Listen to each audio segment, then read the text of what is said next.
And good friends, thank you for joining us. We'll be starting in just a bit.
Bueno, buenas tardes, everyone. How are you? We hope everyone's doing well. It's good to see some community mentors, femtors, friends, compañerics in the circles. We're very open and hoping to have a lot of emojis, connections, chat, etc. And we do have different questions throughout in the chat, so we'll be starting in a bit. So muy bien, welcome todos. Reflexiones en tiempos de COVID y Revolución. One of the things that we really wanted to start with, of course, is how we do with our Mujeres de Maiz, Women of the Corn art and artivist work, is honoring the land that we are on. And so we wanted to start with the intention, some call it a prayer, intention, land acknowledgement, grounding. And so we're going to go ahead and begin with that as our online ofrenda. So myself, I'm going to ask us, all of us, we might have been rushing into this Zoom, couldn't find the link, coming from another presentation, coming from just teaching, coming from turning in tarea, whatever it is, I'm going to ask you to sit, if you're sitting, and put your feet on the ground, whether it's carpet, tile, or tierra. If you feel welcome to and comfortable to close your eyes and take a deep breath as we talk about honoring the land and honoring ourselves. And I want to ask us all to take a deep breath in through your nose, exhale through your mouth. As every breath we take, we're honoring ourselves, our bodies, our minds, and spirits. Through NACCS, most of us are using our brain, but a lot of the sessions so far that I've been are also talking about our corazón, and I want us to also remember our body, our templo, our cara y corazón in the ancient Mexica philosophy, the face and the heart. So take another deep breath in. Exhaling out any nervousness, focus, energy that you don't want, and breathing in anything positive that you do want. So take a deep breath in again. And exhaling. With every breath, just a little bit more focused, a little bit more gentle and slower. We want to honor the land that we are on. I am coming from Tenochtitlan, Mexica territory. Our land with Mujeres de Maiz is often in Tongva territory. We want to ask permission and give gratitude to the land and caretakers of the land, unceded territory, most of it, that are giving us the space to be today and to share and to commune in our circles. So wherever you may come from, I know in the chat we're asking people to share, let us know where you're coming from. We do have the native-land.ca, which is kind of California specific, but also throughout the US, that is letting us know where you're coming from. So in the chat, if you can tell us your name and where you're coming from, you might just know the city, or perhaps you also know the indigenous territory and rightful land that it is. So most of us as Los Angeles, Mujeres de Maiz is Los Angeles focused. Southern California are coming from Tongva, Los Angeles territory. So you can let us know where you're coming from. It's beautiful to see you all. We also, aside from wanting to honor the land, of course, we want to honor its inhabitants, original caretakers, the elders, children, families, who have given their blood, sweat, and tears for us to be here today as guests in their land. And also honor the many struggles, political, spiritual, and cultural, as many other academic, etc., that they are fighting for. Right now in Mexico, many are fighting not only in Central America and through other lands, fighting for indigenous sovereignty, but also right now there's many fuegos and incendios. So sending out a lot of prayers to those in Michoacán, Morelos, and Mexico, and the different indigenous lands that are there. We also want to honor wherever you're coming from, your ancestors, whether you know them or can recognize them or not, and connect in that way. So that is really important, and a really important tenet for Mujeres de Maiz, this grounding, this honoring, and this welcome. So we thank you for joining us in doing that. And again, if you can let us know where you're coming from, the city or indigenous territory. And if you don't know, you can check the link that was placed by Amber in there. Again, thank you all for joining us. So we're going to talk a little bit real intro, although I know most of you, I think, might know already about Mujeres de Maiz. We're going to show a little bit of an intro video and a little bit of information before we talk about our transition and a lot of the things that we did through COVID. And so we want to introduce ourselves also. The next slide. So I think each of us can introduce ourselves. If we can do the intro real quick, I do want to make sure that we each introduce ourselves. Can we go back, Amber? Sorry about that. I think Nadia. Yeah, sorry, Nadia. If y'all feel good to introduce yourselves, I think it'd be beautiful to see your faces and your cara y corazón. Well, I can start. Hola, buenas tardes, everyone. My name is Nadia Zepeda. I'm currently a doctoral candidate in Chicana and Chicano Studies and Central American Studies at UCLA. I've been participating with Mujeres de Maiz for about, I want to say like 4 years now, 4 or 5 years now, and it's been such a pleasure to work alongside these beautiful hermanas. Yeah, welcome everybody. Happy to be here with you all today. Hi everybody, welcome. I'm Amber González. I am currently the chair of ethnic studies at Fullerton College, and I have been involved with Mujeres de Maiz first as an audience member. I think 2009 was my first show, and gotten more involved since then over the years. So welcome. Saludos, and again, I didn't introduce myself. My name is Felicia Montes Velasquez, and I am one of the co-founders and members, directors of Mujeres de Maiz, and also a lecturer at Cal State LA. All of us have also did our study and research on Mujeres de Maiz in different ways, which we will hopefully mention a little bit, and it does say in our bios. But on our website on Mujeres de Maiz, we do have a MDM in academia link, which is going to mention where many of us are educating, which is oftentimes in higher learning, and also I'll eventually have our PDFs, downloads of all our either thesis or dissertation. Thank you. Are we good to play? Or? Yes, please. And just volume also. Okay, hold on. I might have to stop sharing really fast. Just so I can. So this is a video that we wanted to share. It shows a little bit about the energía of Mujeres de Maiz and the visuals, because we are 3 of us representing, but it's a movement milpa, a movement harvest and corn harvest, if you're not familiar with that. And so we really wanted to show this because it not only talks about who we are, but it shows the many generations and energía of Mujeres de Maiz. And it also is going to talk a little bit about our project, which is our 24th year project. All right, thank you for your patience, everyone.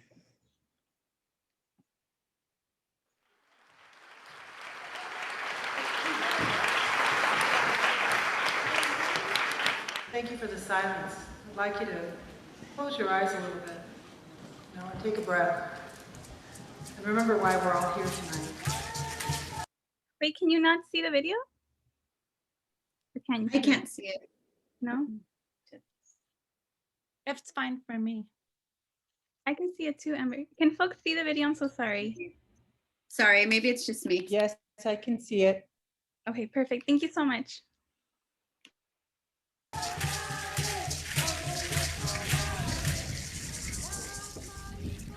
This story begins at the end of the fifth sun, when our diosas, our goddesses, gave breath to their initiations.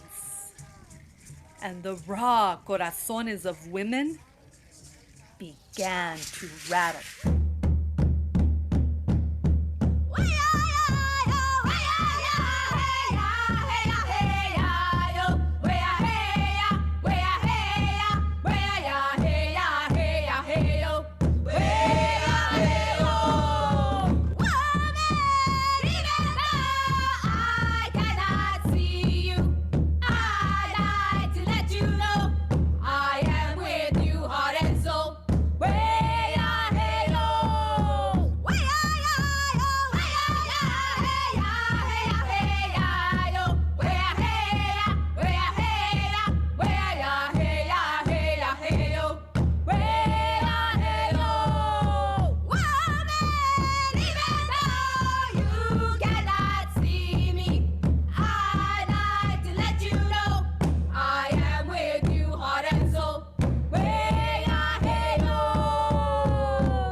Our story begins in 1997 when a powerful group of women came together to educate, empower, and transform themselves and their communities. Soy la mestiza sin fronteras, la chicana con fronteras, la india violada, la activista temida, la visionaria rebelde, la feminista ardiente, la mujer que tiene voz.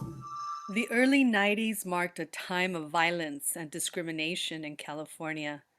Our communities are being ripped apart from the inside out and the outside in. We quickly realized that what we truly desired was to fill the stage, the walls, screens, and pages with more women voices, beginning with our own stories. You are the first voice I heard. You are the first song that was sang to me. Women. I was born in the corn in the Barrio Borderland projects about snot. So who do we have here on the old school Bush Hour?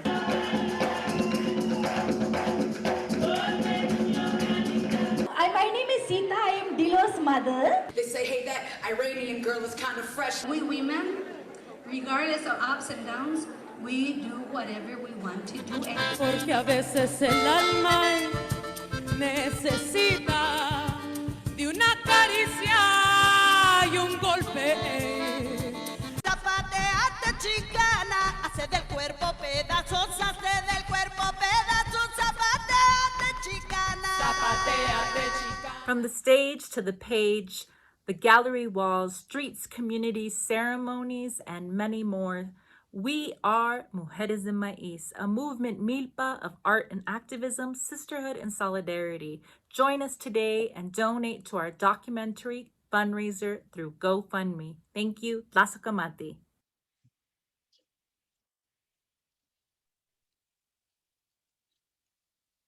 Muchas gracias. Muchas gracias. So as you can see, that was part of our 24th year anniversary. We just celebrated our 24th birthday as Mujeres de Maiz. Un felicidades, un emoji, please, for that. For that, as we have art, activism, politics, performance, programs, and prayer. And as you can see, as we opened up, we're talking about mind, body, and spirit. We're talking about holistic artivism. Some of these images that you see are everything from our exhibits, our live art shows, our festivals, our zine publications, our conferences, performances, workshops, and wellness, from young people to elders, from earth to academia, within community spaces, to ceremonies, and we've been to the different spaces honoring all of these key concepts and tenets of who we are. And so it's very important to us to have shared that video because it's not just us, right? We're a movement, Milpa, we're many more. Right behind me is a painting by Lily Flor Ramirez, which shows she's not here, but she's represented through our art. And you also saw, you see her here doing a workshop to young people in the CAP. So next slide, please.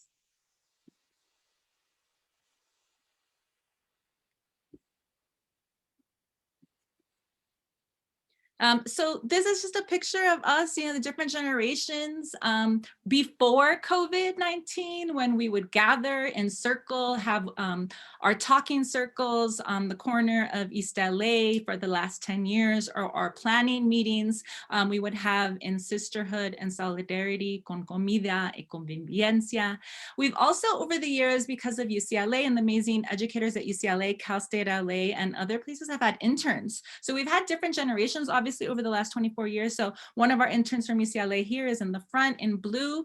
And she's also formed her own organization and space, Femme Goddess Company, Moni Hurtado. So it's beautiful generations to see. Also in the back, Megan Pennings was also an intern and also studied at Cal State LA through a class on Mujeres de Maiz and did oral her stories, which are also on YouTube. So for us, it's beautiful to see families and generations of Mujeres de Maiz being a part of our programming.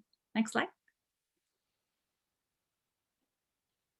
One of the biggest things is over the last 20 years, these numbers are just after 20 years, and now we have 24 years, is that we've had over about 125 events with over 11,000 people in the audience. Now, when you think of that, you can go to the next slide. We definitely talk about, there's a part in a documentary that we did that talks about, even if it's just that one person being changed, one person being inspired, one person feeling better about themselves, learning about their community, feeling empowered in some way. And so with over 11,000 in the audience, obviously that has had a ripple effect within families and communities. And because of COVID-19, we started our online ofrendas, and we do call them ofrendas, right? So they're not virtual workshops or presentations. We are seeing them Wednesdays, Film Fridays, and Sanación Sundays. These are actually some of the images of the flyers that we've had over for Sanación Sundays, such as with the Digimama, Music Mondays with Las Mujeres de las Cafeteras. And I don't know if Nadia, if you want to share a little bit about your Tuesday talk that you did, or the 2 Tuesday talks, which you can kind of see in one of the flyers. Yes, so Megan, who Faye had talked a little bit about before, and I we were both doing collaborative research work with Mujeres de Maiz, and we took 2 Tuesdays to talk about our work. So the first Tuesday, I got to talk a little bit about my research that I've been doing with Mujeres de Maiz, or alongside Mujeres de Maiz, that really centers the intersections of community wellness and holistic care and social justice activism.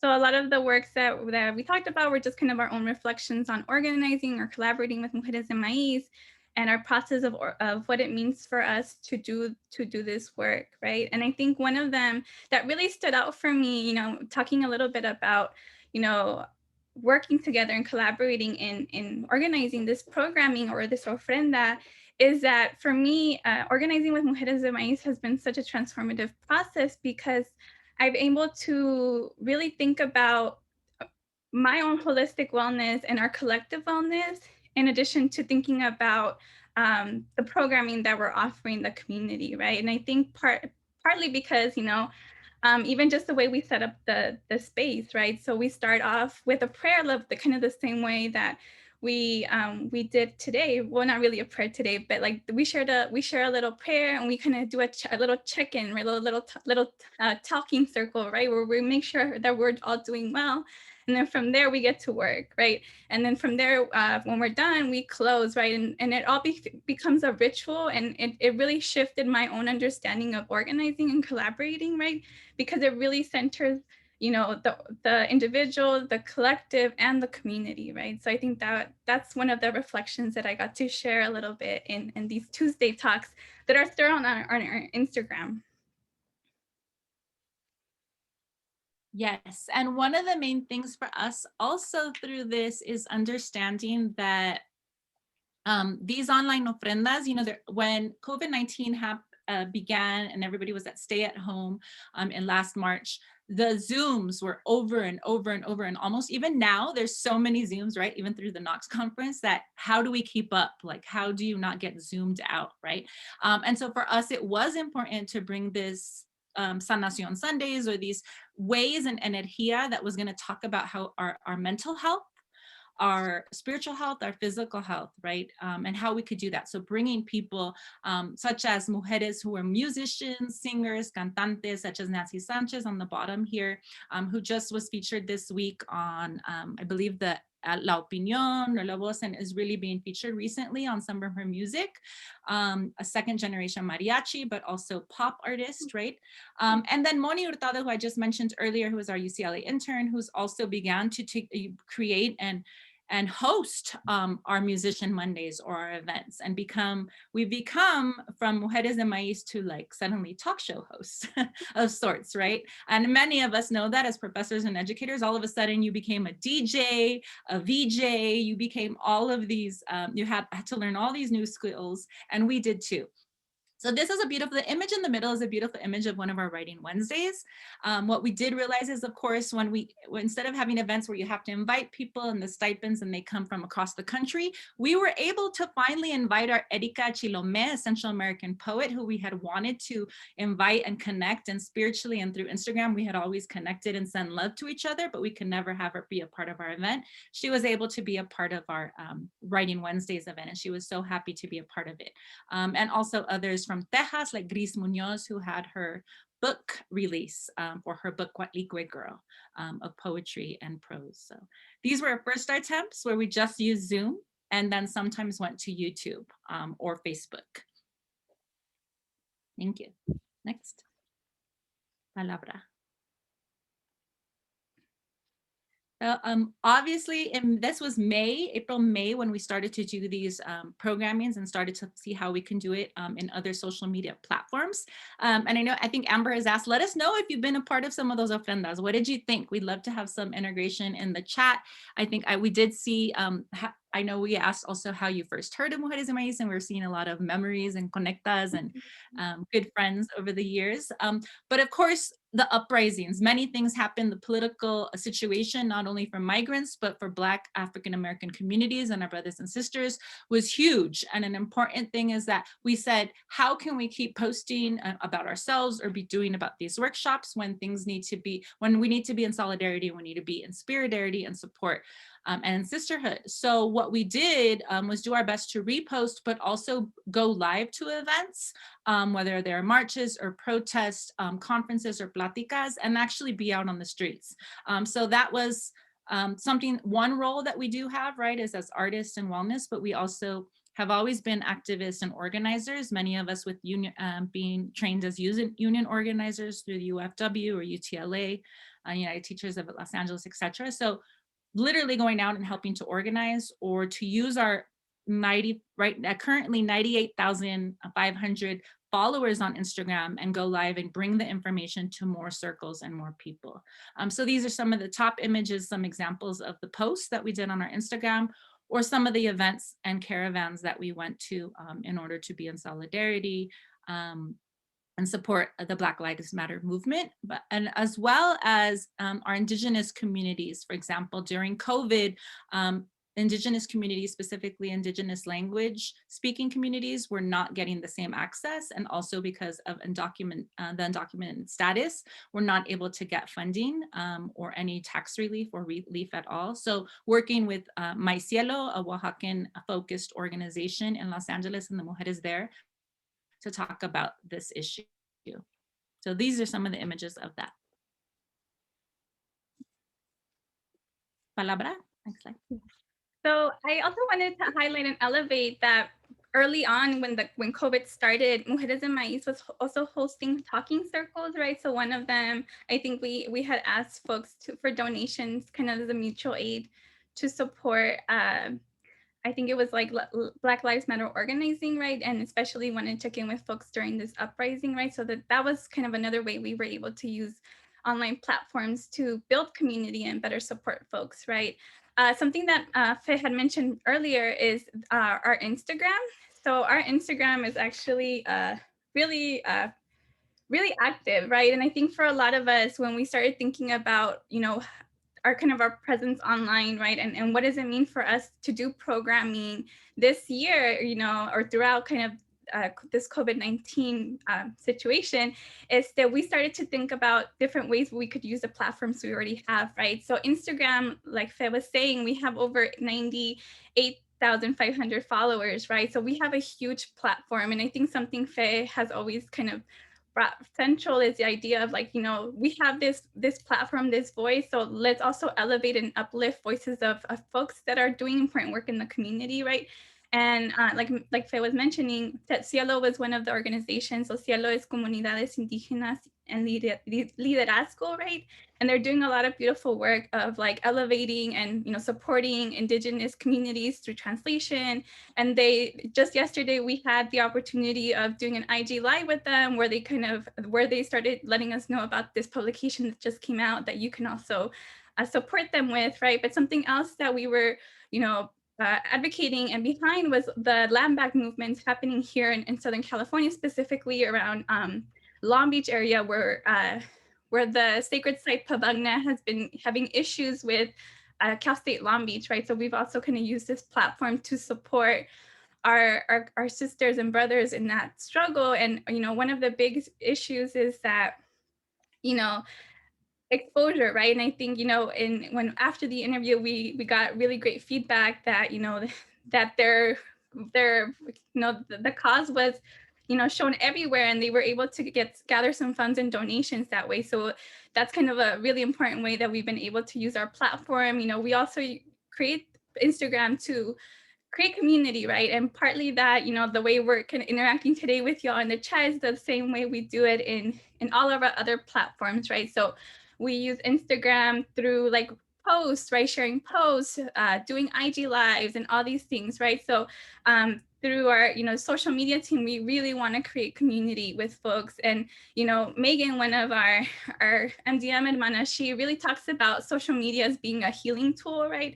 And she talks about how for some people, it brings a lot of closure and wellness and feeling good, right? To see some of our posts, right? Some of them are cute and funny, but some of them are deep, and get us thinking, So that's a way we've been able to use Instagram.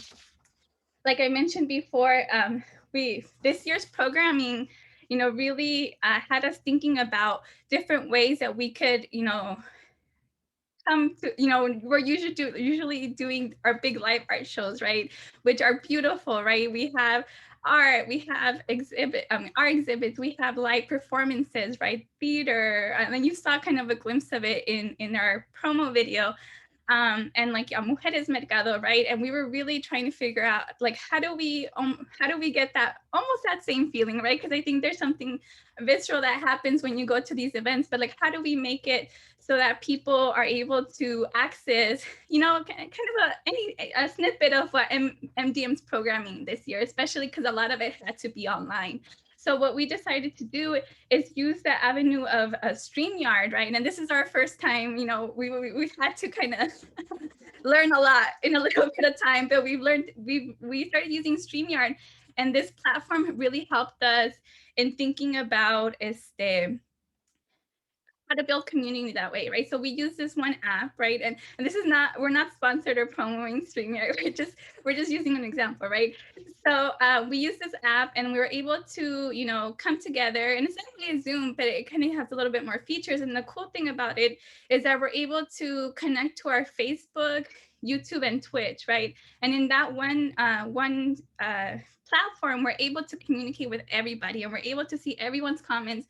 And like I mentioned before, we love being interactive with people. We love people asking, we love that folks can ask us questions, and things like that. And, I wanted to also highlight and elevate our YouTube channel. For us, all our stuff that we've been doing this year, a lot of our programming is on YouTube. Like I had mentioned before, those oral histories that a lot of folks, some of the students at Cal State LA did, they're also there. So we have a huge, now a wealth of content there now because of COVID. So we're really encouraging folks to think about of ways of possibly using it as a platica or using our platicas as teaching tools, right? And I think for me, I was really interested in this because, you know, for a lot of us, sorry, I lost my, for a lot of us, you know, we're always looking for supplemental materials or like popular education tools, right? And I think our YouTube becomes that platform, right? And I wanted to give you all just one quick example. So a couple of weeks ago, we had the opportunity of gathering, you know, some of the MDM Mujeres de Maiz contributors that contributed to the Voices from the Ancestor anthology. And, you know, it was a beautiful conversation. And, you know, like I mentioned in the Q&A, you know, we get real deep, right? And, you know, what always comes up with this line of work or with our programming is this idea of or this question of appropriation, right? And I think, and I really want to just share with you all what one of the editors, Lara Medina, has to share about that, just so you can see the ways in which we can use this platform as a teaching tool. So thank you for your patience and give me 1 minute. A question about how do we do this work without appropriating? A question about how do we, you know, practice indigenismo without going backwards? That really gets at the heart of, you know, questioning our indigeneity. And I think for me, and I tell my students this a lot, is we really have to know our history. We have to know our history prior to colonization. We have to know that our history as people who were de-indigenized, as Roberto Rodriguez says, and who were really dehumanized for being indigenous, and then racialized as mixed race, and then, you know, convinced that we were white, although we were never treated as white or have been treated as white. And so when you really look at that whole history of racialization and what happened to us as indigenous people, we have the right to reclaim our indigenous lineages, even though we might not know who exactly in our families were, you know, lived as indigenous peoples or precisely where they were from. We know our history on this continent. And that's what's key to help us not consider ourselves as appropriating. And I think once that we're on this path of wanting to understand ourselves as indigenous people, then we reach out and we learn. We you know, listen to the elders. We put ourselves in situations where we can hear the elders talk or hear you know, peers and older peers talk, and we observe, and you know, we participate in ceremony, and we listen, and we do the work. We do the hard work. And I think you know, a teacher way back when told me, once you start searching, your teachers that you need will cross your path. And I think that is so true. And I was also told that, you know, listen to your own voice. I just wanted to give you all a quick, like a little preview of the kind of conversations we've been having, right? And also some of the themes that we touch with our work, right, is women of color feminism, Chicana feminism, environmental justice. We've had some beautiful writing and poetry performances, and just overall, like, you know, just wellness and like spiritual traditions and practices, right? And I also recommend that y'all take a look at that, you know, and think about it as a teaching tool, right? Something too that we've been thinking a lot about is this idea of access, right? And I think, you know, I hope that we've been able to learn some lessons through this time, right? And I think for me, I'm really, you know, I'm really thinking about like, how do we continue to make this work accessible to folks, right? And I think not, you know, people who are not necessarily in LA, right? Or people who might have different abilities that might not have the capacity to come to our events, right? So I think this is something that we're still thinking and imagining, right? But I think that, you know, thinking of the importance of the work that, you know, we've been doing and elevating, right?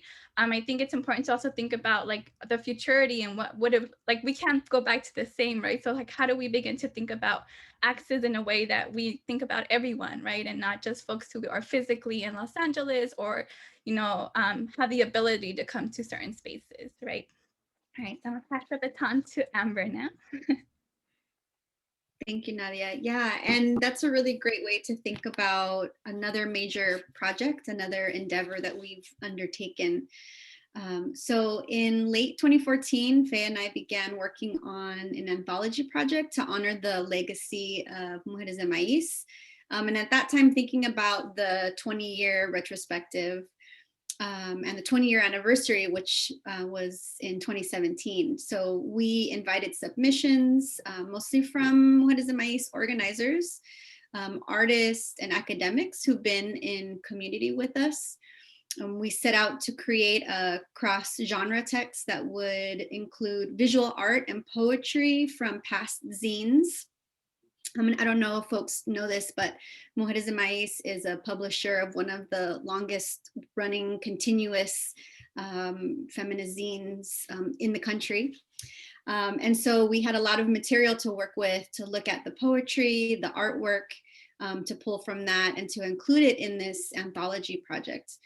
We were also inviting testimonios or prose essays from core MDMers, academic essays, and just even in and of themselves, the academic essays really written, a lot of them from a Chicana feminist or a feminist of color style and lens. It's very mixed, right? It's very personal, it's analytical, it's creative.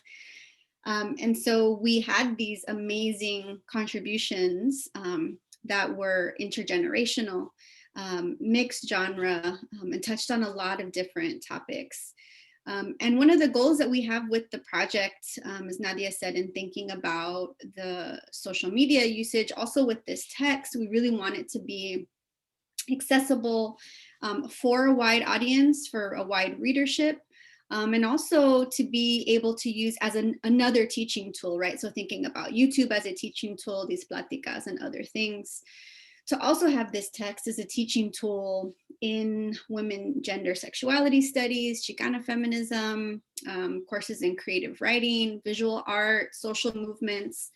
If anybody has participated in any of the online ofrendas or pre-COVID in person, you all know that a lot of the events just hold so much, right? It's about healing and wellness. It's about art and activism and community, just so many different things. And so we really wanted this anthology project to really represent all of those areas. So the project was put on hold for a few years because life, right? And so we're happy to share that we've been able to sort of reactivate our work on the anthology during the pandemic, have been working remotely. And so we're really excited about moving the project forward. Faye and I have really been engaging in a collaborative editorial process. Nadia and others have been supporting sort of the work and all of the love that goes into the creation of this type of project. And so we're at a point where we question really how to organize this work, if we organize it by genre, by theme.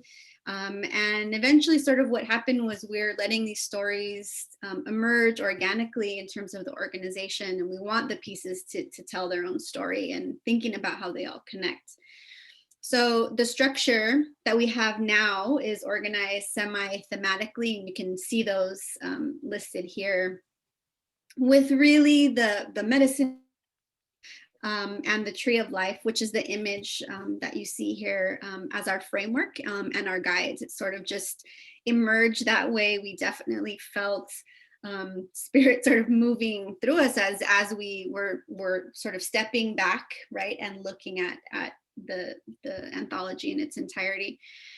And so really the structure that we have now is really based on these 4 rounds. So tentatively, the sections that we have are beginning always with spirit, right? Beginning in the East with our spiritual journeys and healing spaces. This is where Nadia's work is going to be presented on thinking about Mujeres de Maiz as a healing collective.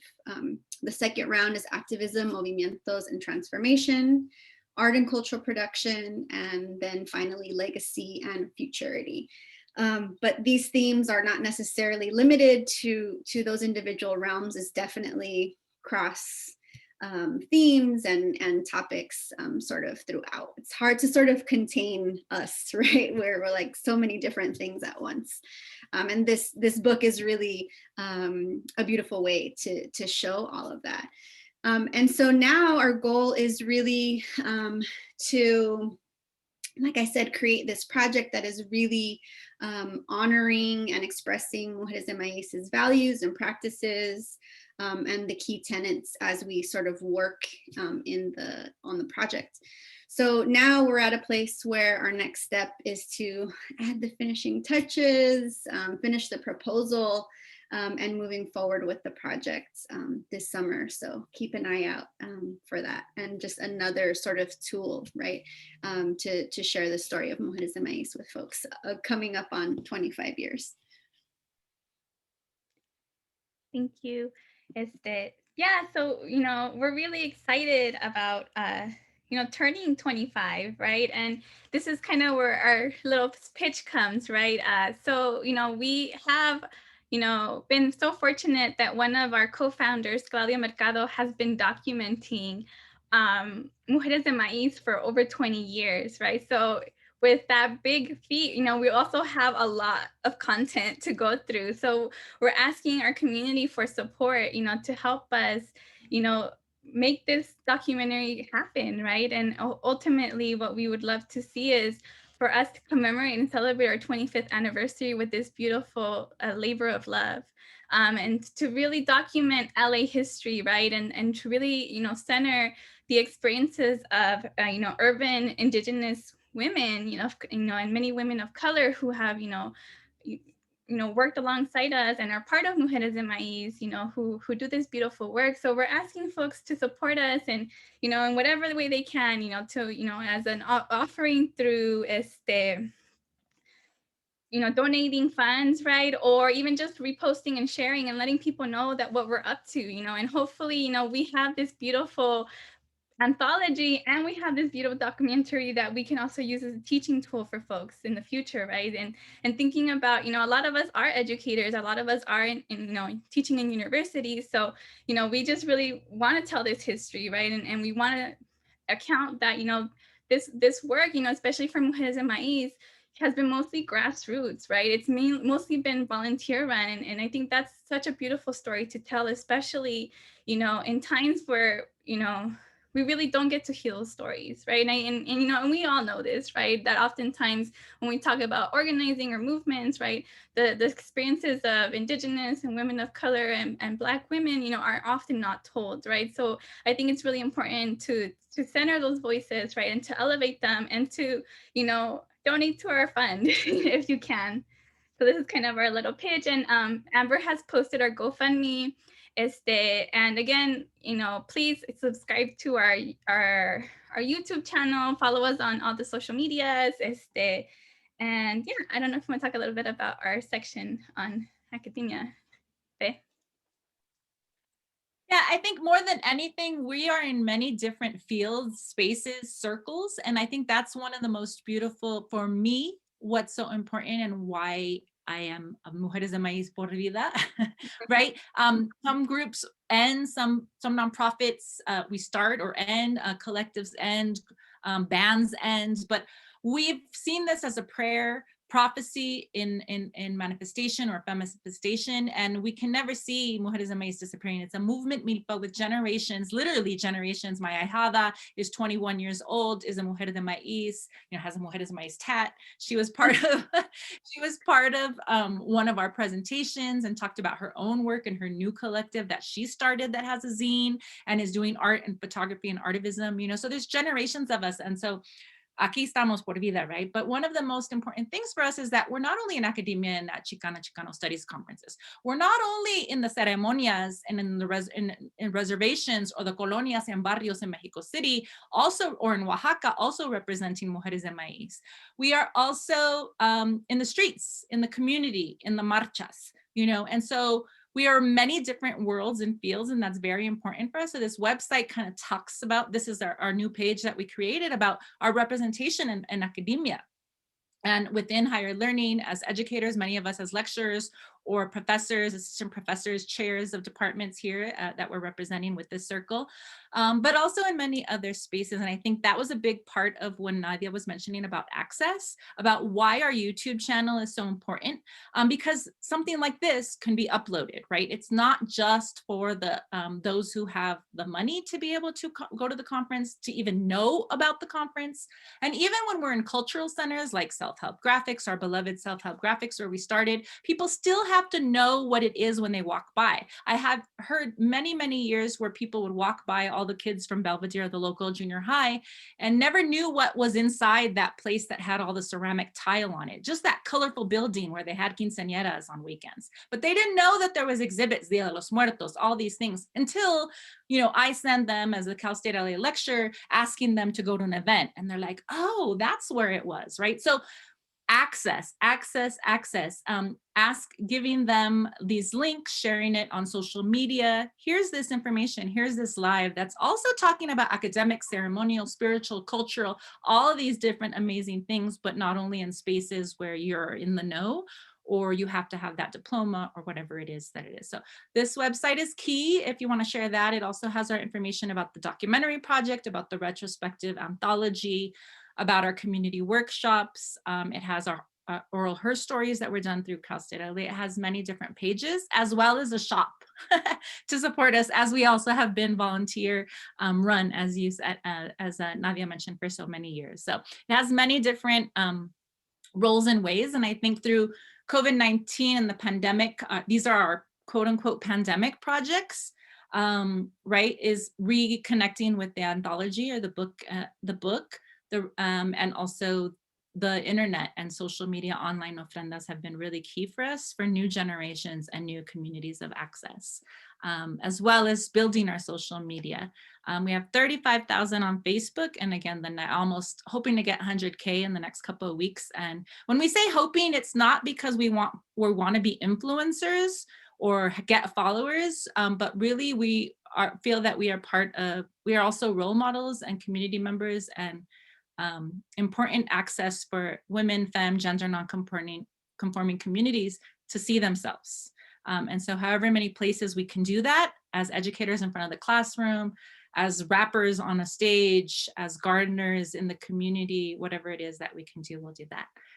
Our website is in the link if you haven't, and also again, subscribing, simple things like subscribing. Thank you, Frank, for subscribing to our page.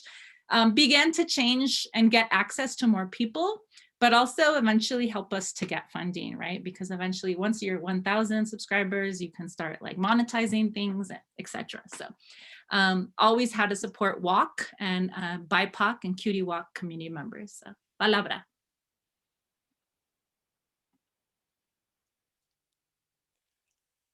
We wanted to say thank you. And of course, we have our social media. We have our website, mujeresdemaiz.com, our Facebook page, which I mentioned 35K, the Instagram, which is almost about, well, in about 1,500, we'll be at 100K. The YouTube channel, which is and also we, of course, are keeping up with the times as much as we can. And as much as we're also not so young anymore, we are on Twitter, Snapchat, and TikTok.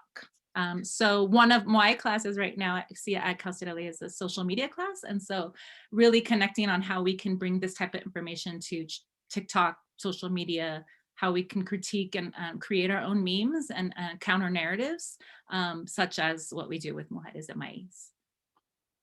Thank you so much. I know we wanted to ask, bring it up for questions, comments, either in the chat or maybe if they want to unmute yourself. I'm going to stop sharing. So we'll get to see everybody. We get to see everybody's beautiful faces or photos. Hi, everyone.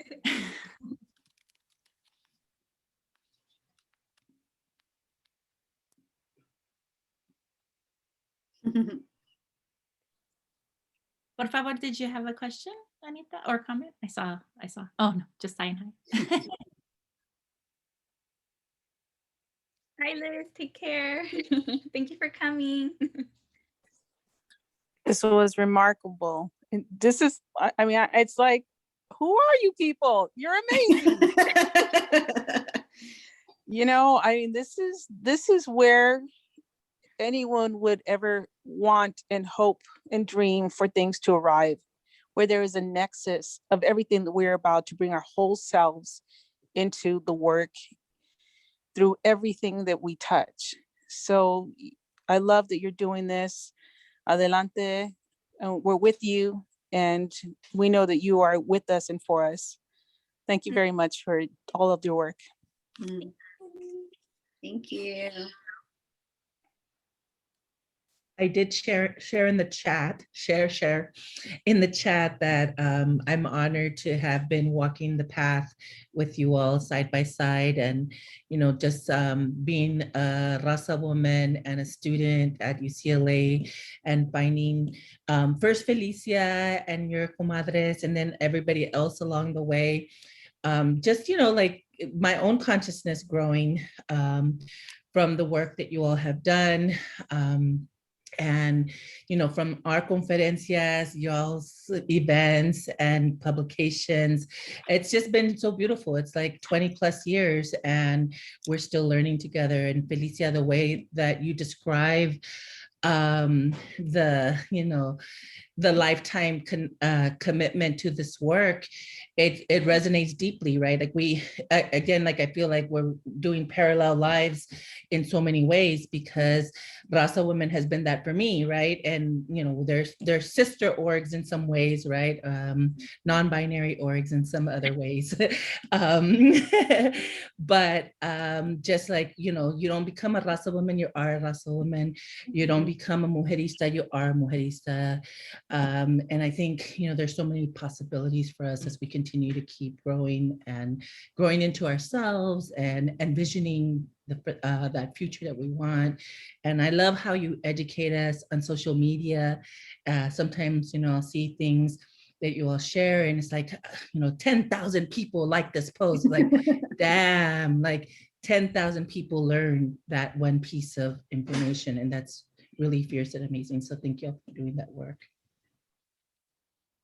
Beautiful. Thank you for sharing. Thanks, Anita.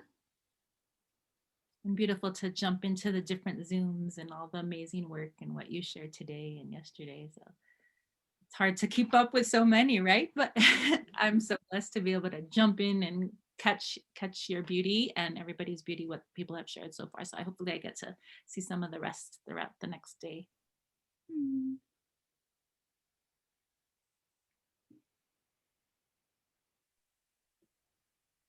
What is the next Mujeres de Maiz in-person event that we might look forward to? Are there any ideas? Good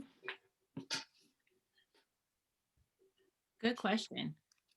We don't have any. Do we have any in person, Nadia? I don't think we have anything. We have some online programming. The next one is Dia de la Partera, is an Instagram live with one of our partera midwife friends who works with all parenting people.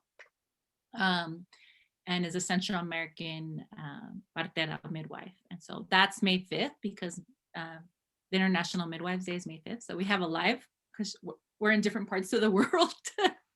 But we haven't planned a live. Actually, I'm incorrect.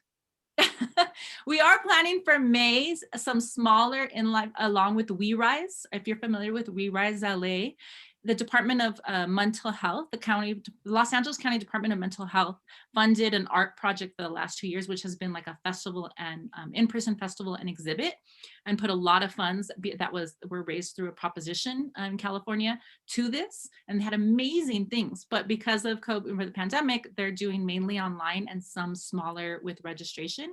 And Mujeres de Maiz and Lily Flor were able to get a grant to do that. So in May, we're going to do a few of them. We haven't put out the publicity yet, but we do have a page on our website that starts to talk about it. And other ones are going to be, again, on StreamYard and online. And even the ones in person, we're going to stream publicly. So again, access, right? For those who feel safer at home or whatever reason are at home or don't have access. Thanks for reminding me. I had already forgotten about it. Beautiful. Thank you for sharing. One day at a time. Yeah, and follow us on social media, the website, to hear about all the events and things too. I had a quick comment. I saw some of y'all like in different rooms and everything, but I didn't realize I already followed y'all until I came into the room. I'm like, I know that logo. So I was like, oh yes, I know exactly who y'all are. So I was very happy to see the logo come up, and I'm like, yes, I actually am one of your followers who likes almost all your posts. So I just want to say great job. It's amazing work what y'all have been doing. I didn't even realize the history behind it as well. So keep up the great work. Thank you.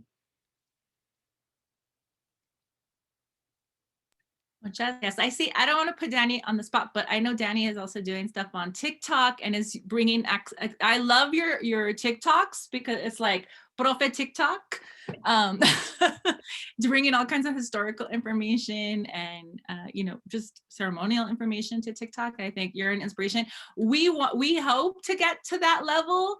And not even in terms of followers, but just information. That's what I'm really pushing. I gave them your example for my students so that's their final project. They have to create like a really historical TikTok, like information like yours. And so any thoughts you may have or anybody else who is also bringing in internet, social media because of COVID or even before COVID, right? Yes, I did the exact same thing. I have a project where I'm using historical knowledge and my students have to do TikToks, Instagram posts, and all that great stuff. So I'm so glad somebody else is doing it with me. You should definitely share the links for them. Danny, did you want to share it all? I don't want to put you on the spot. I saw that you have your video. I could share my handle, but I will say, like, I've been trying to do more gender history TikToks. Like one of the ones that got really popular that I did a couple months ago was on Mexica women, and that one had blown up crazy. Like it was like it got like 10,000 views in one day somehow, and I got comments from people from Mexico, from the US, some people from Europe even, and so yeah, so I mean, I think there's definitely an art to that, and I followed you all on TikTok also, so I look forward to seeing some things, in the future, and I feel like what's important with some of this stuff is that, this is information that we all have and we have the potential to share, so even if it's not something that's based on academia, we should probably still share it, I don't know, sorry. Yeah, thanks for sharing. Yeah, I wish I had the time. I'm like, we need another clone us all. So then I could just work on TikToks all day instead of grading other things. But hopefully we have like new recruits or anybody out there support who wants to begin creating with us. It's like a goal we have, but just time-wise, it's hard for us.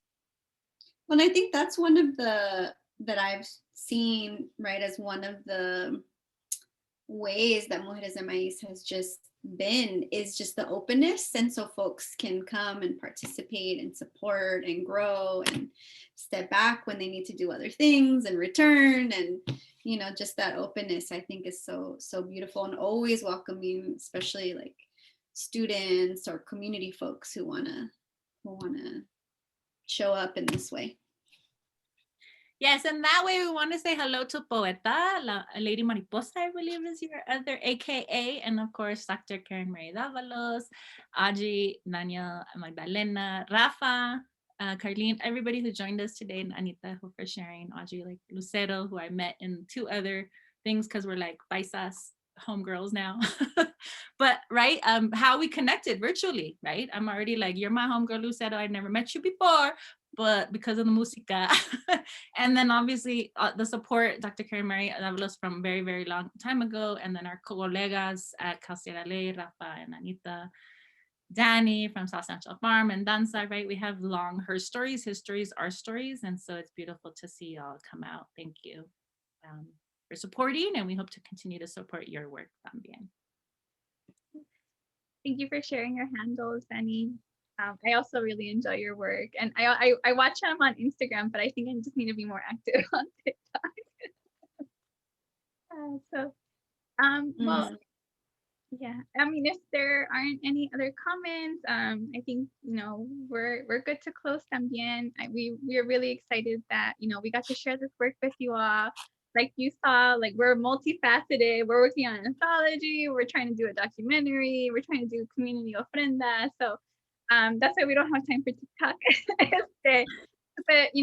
But we're really excited. And something else too that I really appreciate about Mujeres de Maiz, como dijo Amber, that, it's such an opening, welcoming space, right? And it really is, it is about like what we wanted to be, right? What we wanted to create, and I really appreciate that as a space, as someone who is, we have this long history, as someone who's not, hasn't been involved as long, I really feel like I built a sisterhood and a community of compañeras who, who love and support me, and I love and support them. And, I'm just so grateful for them. And, I'm just happy to continue to share like the beautiful work that Mujeres de Maiz is doing. So thank you everybody so much for coming. I really appreciate you all, and have a good day. I don't know if y'all want to say anything else or close in that way.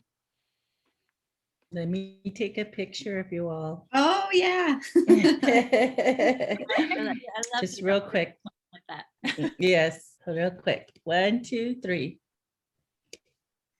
And if you all get spotlighted, I can take the panelist. Oh, Veronica's on now, so I can take another one. And if the others want to turn on their camera, I can take it. 1, 2, 3. There we go. So thank you so much to the NACCS organizers. I was like, how are they all, Frank, for being a part of this? Thank you. Representing NACCS, because I was like, how are they all going logistically? Yeah. It sounded like a technical feat. And so we already figured out some technical, but that sounded like a whole nother challenge. Thank you. So thank you for your labor, NACCS, and thank you for everyone who's supporting us. We're so grateful. Hope to see folks at the SoCal Foco tonight. Hopefully maybe I'll have some more coffee and keep it going. And the caucus is tonight too, if you can. They're always fun. Yeah, I would. I have class, or else I would. I have a meeting too right now. So, but yes. Bueno, muchísimas gracias. Thank you, everybody. It's beautiful to see y'all. Have a beautiful day. Hopefully connect throughout the rest of NACCS. Yes. Take care, y'all. Yeah, tag me.